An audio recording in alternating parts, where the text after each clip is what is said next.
अस्सलाम वालेकुम and hello everyone, welcome to your academia. Guys, अगर आपको रोज़मर्रा की बातें इंग्लिश में बोलने में मसला होता है तो ये वीडियो आपके लिए है। इस वीडियो में हमने 30 डेली यूज सेंटेंसेस को डिस्कस किया है और तकरीबन हर सेंटेंस को दो तरीक़ों से बोलना सिखाया है। आपने ना सिर्फ इन सेंटेंसेस को सीखना है बल्कि इनमें इस्तेमाल होने वाले वर्ड्स जो आपको नहीं आते वो भी नोट डाउन करने हैं और उनको अपने सेंटेंसेस में इस्तेमाल करने की कोशिश करनी है। और अगर आपको कोई सेंटेंस नहीं आता तो आपने वो कमेंट सेक्शन में लिख देना है, मैं आपके लिए वो सेंटेंस बना लूँगा। I will be more than happy to help you. तो गाइस, चलते हैं वाइट बोर्ड की तरफ और आज का लेसन शुरू करते हैं। पहला जुमला है, जो मैं बोलता हूँ वो मैं करता हूँ। इसको इंग्लिश में बोलेंगे आई वॉक द वॉक, या आप कहेंगे आई वॉक द टॉक। अगला है, तुम सिर्फ बोलते हो करते कुछ नहीं। इसे इंग्लिश में कहेंगे you just talk the talk, या you are just full of hot air. Third है गाइस, मेरा इससे कोई लेना देना नहीं। इससे आप कहेंगे it is none of my business, या आप इसकी जगह कह सकते हैं I have nothing to do with it. Next है, आप क्या सोच रहे हैं।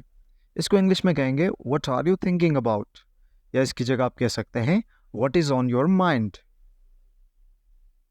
फिफ्थ है, आप एक ही लाग अलाप रहे हैं। इसका मतलब होता है कि आप एक ही बात बार बार कर रहे हैं। इसे कहेंगे you are harping on the same string, या सिंपली आप कह सकते हैं you are repeating yourself. Next, अगर आपने किसी से रिक्वेस्ट करनी हो और ये कहना हो कि क्या आप मेरे काम करेंगे, तो आप कहेंगे would you do me a favour please, या आप कहेंगे मे आई ट्रबल यू फॉर समथिंग। अगला जुमला है, उसे अपनी मर्जी पर चलने दो। अगर ये बात आप लड़के के लिए कह रहे हैं तो आप कहेंगे let him have his own way. अगर लड़की है तो आप कहेंगे let her have her own way. Next, मैंने तुम्हारा क्या बिगाड़ा है। इसे कहेंगे what wrong have I done to you. इसी तरह अगर आपने किसी से कहना है कि तुम मेरा क्या बिगाड़ सकते हो, तो आप कहेंगे what wrong can you do to me, या आप रॉन्ग की जगह हार्म का लफ्ज़ भी इस्तेमाल कर सकते हैं। तो ये हो जाएगा what harm can you do to me. Guys, बदमाशी वाले जुमले चल रहे हैं तो एक और ऐड कर देते हैं। अगर आपने कहना हो कि जो उखाड़ना है उखाड़ लो, यानी तुमसे जो हो सकता है कर लो, या जो करना है कर लो, तो इसको आप कहेंगे डू योर वर्स्ट, या आप कहें give it your all against me. Next, अगर आपने कहना हो कि वो बस चंद ही रोज़ का मेहमान है, तो आप कहेंगे हिज डेज आर नंबर्ड, या इसके बजाय आप कहें the clock is ticking for him. अगला है, मेरा सब्र जवाब दे रहा है। इसे कहेंगे I am running out of patience, या आप कहेंगे my patience is wearing thin. Next है गाइस, अगर आपने कहना हो कि बहुत हो गया, अब मैं इसे मज़ीद बर्दाश्त नहीं कर सकता, तो आप कहेंगे आई हैव हैड इनफ, या इसकी जगह आप कह सकते हैं I cannot take it any more. Number 14 है हमारे पास, उसकी तमाम कोशिशें रायगां गईं। रायगां जाने का मतलब होता है ज़ाया हो जाना, यानी उसकी तमाम कोशिशें ज़ाया हो गईं। तो इसको इंग्लिश में कहेंगे all his efforts went in vain, या आप इसकी जगह कह सकते हैं all his efforts ended in smoke. Viewers, next है हमारे पास, उससे ऊंचा सुनाई देता है। ये जुमला ऐसे शख्स के लिए बोला जाता है जिसको कम आवाज़ सुनाई नहीं देती। इसकी इंग्लिश होती है he is hard of hearing. अगर लड़की है तो ही की जगह आप शी यूज़ करेंगे। दूसरे अंदाज में आप इसे यूं कह सकते हैं ही struggles with hearing. Next sentence है, आजकल तकरीबन हर कोई दौलत और शोहरत का भूखा है। इसे कहेंगे now days almost every one is hankering after fam. Next है हमारे पास, वो यहाँ का करता धरता है। इसका मतलब है कि यहाँ के तमाम फैसले वही एक शख्स करता है। इसको आप इंग्लिश में कहेंगे he is all in all here, या आप इसके बजाय कह सकते हैं he calls the shots here. Next, अगर आपने किसी से कहना हो कि तुम्हारा कुछ नहीं हो सकता, मतलब तुम बिल्कुल नहीं सुधर सकते, तो इसको आप इंग्लिश में कहेंगे यू आर इम्पॉसिबल। या इसके बजाय आप कह सकते हैं you are a true enigma. Enigma ऐसे शख्स या चीज़ को कहते हैं जिसको समझना बहुत मुश्किल हो।